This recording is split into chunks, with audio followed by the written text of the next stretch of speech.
क्या छुपाएंगे? देखिए अमीर जी, मैं कहना चाह रहा हूं कि सत्ता को हासिल करने के लिए बीजेपी के लोग और बीजेपी के नेता आज किस हद तक जाएंगे।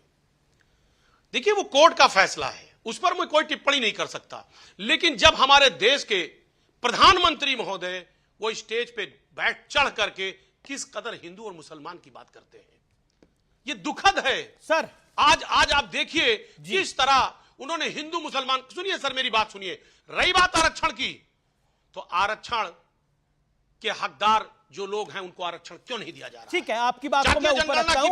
आप कह रहे हैं नरेंद्र मोदी हिंदू मुसलमान, एक सेकंड सर, आपकी बात अजीज भाई आपकी बात को ऊपर रख रहा हूं। आपने बोला कि प्रधानमंत्री मोदी हिंदू मुसलमान कर रहे हैं।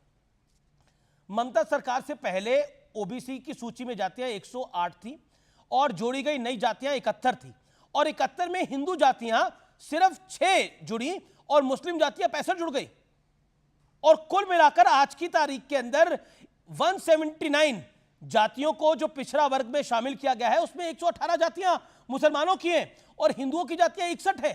आबादी हिंदू की वहां पे अभी भी ज्यादा है। इसी मॉडल पर आप काम करना चाहते हैं? अगर देश में भी आपकी सरकार आएगी तो? अब अमीश भाई मुझे बोलने दे तो मैं अपनी बात रख पाऊं। ये पिछड़ों के क्या हितैषी, सर मुझे बात करने दे सर, ये पिछड़ों के हितैषी है ना, आप कह रहे हैं आज पिछड़ों की आबादी 54% है, उनको आरक्षण मिल रहा 27%। आप देखिए दलितों की आबादी 22% है और अति पिछड़ों की आबादी आप देखिए 17.5% है। सवाल इस बात का है कि जो उनका हक मिलना चाहिए वो नहीं मिल रहा है। तो वही तो हक खाया आपने पश्चिम बंगाल के अंदर, लंबी बातें उन्हीं लोगों का हक खाकर आपने वही हक मुसलमान की जातियों को दिया और हाई कोर्ट ने स्ट्राइक डाउन करा इस फैसले को। सर तमाम यूनिवर्सिटीज में आज अपॉइंटमेंट्स हो रहे हैं, दलितों का हक मारा जा रहा है, पिछड़ों का हक मारा जा रहा है, उनके अपॉइंटमेंट्स नहीं हो रहे। लेकिन बीजेपी बड़े बड़े नारे लगा रही है। हकीकत यह है कि यह पिछड़ा विरोधी है, क्योंकि आज आप देखिए तमाम अपॉइंटमेंट पे 69,000 शिक्षकों की भर्ती हुई, केवल 4% उनको आरक्षण मिला। कौन किसका पक्षधर है? ये हाईकोर्ट के फैसले में 23% आरक्षण बीजेपी ने खा लिया। ओके, मेरे साथ डॉक्टर सुधांशु त्रिवेदी हैं। डॉक्टर सुधांशु त्रिवेदी, ये थोड़ा लोडेड क्वेश्चन है। क्वेश्चन ये है कि अगर केंद्र सरकार की नाक के नीचे एक राज्य सरकार ये पूरा खेल करती रही तो शांति से ये मामला दबा क्यों रहा अभी तक? अमीश जी, आपने बहुत वाजिब सवाल पूछा है। वास्तविकता जानते क्या थी? मोदी जी की सरकार आने से पहले पिछड़ा वर्ग आयोग को संवैधानिक दर्जा नहीं प्राप्त था। हमने आकर उसको संवैधानिक दर्जा प्राप्त करवाया है, तब उसके पास वो संवैधानिक ताकत आई कि वो राज्यों से पूछ सके और उसके ऊपर टिप्पणी कर सके। और इस खेल को मैं और बता देना चाहता हूं। जब पिछड़ा वर्ग आयोग ने पूछा कि 71 में 65 जातियां मुसलमानों की कैसे हो गई, तो जानते हैं पश्चिम बंगाल सरकार का क्या जवाब था? उनका जवाब यह था कि ये कन्वर्जन होने से पहले इन जातियों के थे और इन जातियों को हिंदू होने मिलता था, इसलिए इन्हें दिया जा रहा है। तो अगला सवाल पिछड़ा वर्ग आयोग ने किया कि इतनी भारी मात्रा में कन्वर्जन कैसे हो गया, तो वो चुप्पी साध गए। और पिछड़े वर्ग आयोग ने एक और टिप्पणी की है, इसमें इन्होंने बंगाल में बहुत सी ऐसी जातियों को दिया है जो बांग्लादेश में पाई जाती हैं मूलतः। पश्चिम बंगाल में वो जातियां लगभग पाई नहीं जाती हैं। और कोई कहेगा ऐसा कैसे? जैसे मैं उदाहरण देना चाहता हूं, उत्तर प्रदेश के बैठे हुए हैं अजीत खान साहब, पूर्वांचल में जाट समुदाय नहीं पाया जाता है, पश्चिम में पाया जाता है। वैसे ही पूर्वी बंगाल और पश्चिम बंगाल में कई ऐसी जातियां हैं जो नहीं पाई जाती हैं, तो वो तक दी गई हैं। और इसलिए अगर मोदी सरकार नहीं आती तो पिछड़े के आरक्षण के ऊपर डाका तो डाल ही दिया था। और अजीज खान साहब, अभी आप बहुत बोल रहे थे, मैं तो बता दूं इस खेल में जानते क्या है? ये तो खुला खेल फर्रुखाबादी हो गया। और फर्रुखाबादी इसलिए कि फर्रुखाबाद में ही तो वोट जिहाद का नारा दिया गया है, इसलिए अब बिल्कुल खुला खेल फर्रुखाबादी। आप तो वो पार्टी है जिसने दलितों का रिजर्वेशन इन प्रमोशन कैंसिल कर दिया, समाजवादी पार्टी ने, और निरस्ती नहीं किया, तमाम हजारों लोगों को डिवोट कर दिया गया। और आज देखिए कैसे छाती ठोक ठोक क्या के कहते हैं आरक्षण की बात। अगर लालू प्रसाद यादव जी ने, अनवर पाशा साहब बैठे हैं, ये कहा कि मुसलमानों को आरक्षण मिलना चाहिए पूरे का पूरा, तो बिल्कुल सही कहा। अलीगढ़ मुस्लिम यूनिवर्सिटी और जामिया मिलिया इस्लामिया में SC ST OBC का आरक्षण हटा दिया पूरा का पूरा और मुसलमानों को दे दिया पूरा का पूरा। भारत का एक ही राज्य था जहां एससी एसटी ओबीसी को प्रतिनिधित्व नहीं मिलता था, वो था कश्मीर।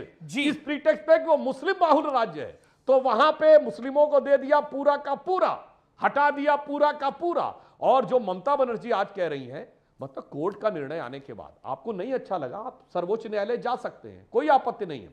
अरे भाई एलानिया कह रही हैं कि मैं मुसलमानों का आरक्षण नहीं हटने दूंगी, मैं नहीं मानती नहीं मानती नहीं मानती। अजीत खान जवाब कौन कर रहा है? और अभी कर्नाटक में कांग्रेस की सरकार लाई कि हम मुसलमानों का आरक्षण देंगे, और खुलेआम संविधान इन लोगों के हाथों में खतरे में। अनवर पाशा कि पहले तो निर्लज्जता के साथ देंगे और फिर कहेंगे हम कोर्ट का निर्णय नहीं मानते। प्रोफेसर दर्शक स्वयं तय कर सकते। प्रोफेसर अनवर पाशा, आप लोग कहते रहे मोदी तो गलत कह रहे हैं, मोदी तो गलत कह रहे हैं, ऐसा कुछ है नहीं, ऐसा कुछ है नहीं। मुस्लिम आरक्षण पर तो सही थे मोदी। बंगाल के अंदर आपने ओबीसी में ओबीसी का जायज हक काटा और उस हक को मुसलमानों को दे दिया। मतलब आबादी उधर भी हिंदुओं की ज्यादा है, लेकिन जातियां मुसलमानों की ज्यादा है जोड़ी गई जातियों के अंदर। और हाईकोर्ट को स्ट्राइक डाउन करना पड़ा ये पूरा मामला। और अब इंडिया अलायंस की मुख्यमंत्री वहां पर कह रही है मैं मानूंगी नहीं हाईकोर्ट के फैसले को। क्यों जी?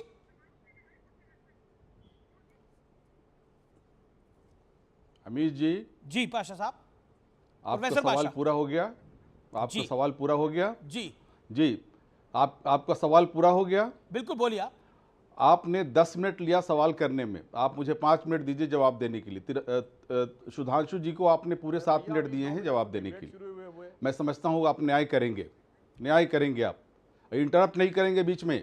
आपने अगर बुलाया है तो इंटरप्ट नहीं करेंगे। सुनिए मुझे, भारतीय जनता पार्टी के पास कोई मोरल राइट नहीं है, कोई मोरल अधिकार नहीं है कि वो रिजर्वेशन के बारे में बात करे। वो शुरू से रिजर्वेशन के खिलाफ रही है। आरएसएस के चीफ रिजर्वेशन के खिलाफ रहे हैं। समीक्षा की बात करते हैं, कहीं पे निगाहें कहीं पे निशाना की पॉलिसी है भारतीय जनता पार्टी की। मुसलमानों के बहाने रिजर्वेशन को निशाने पर ले रहे हैं प्रधानमंत्री जी और भाजपा के लोग। पूरी रिजर्वेशन प्रक्रिया को खत्म करना चाहते हैं, शुरू से इसके खिलाफ रहे हैं। संविधान इसीलिए बदलना चाहते हैं, 400 उनको इसीलिए चाहिए। इसलिए भारतीय जनता पार्टी किस मुंह से बात करती है, ओबीसी के हितैषी बनती है? किसने गिराया था वीपी सिंह की सरकार को? किस मुद्दे पर गिराया था वीपी सिंह की सरकार को? मंडल कमीशन पे गिराया था। मंडल कमीशन में ओबीसी रिजर्वेशन के प्रावधान को वीपी सिंह ने लागू किया। राम मंदिर पे आप झूठ बोल रहे हैं, राम मंदिर लागू किया वीपी सिंह ने। आपने सुनिए आप मंडल कमीशन के इंप्लीमेंटेशन को लागू किया श्री वीपी सिंह ने। आपने उनकी सरकार को गिरा दिया। ये हितैषी है। नहीं लागू किया, नरसिम्हा राव ने लागू किया। बात करते हैं रिजर्वेशन। आप रिजर्वेशन के खिलाफ हैं। आप इंटरप्ट मत कीजिए, सुधांशु जी इंटरप्ट मत कीजिए। मैंने नहीं इंटरप्ट किया आप में, आपकी बातों में।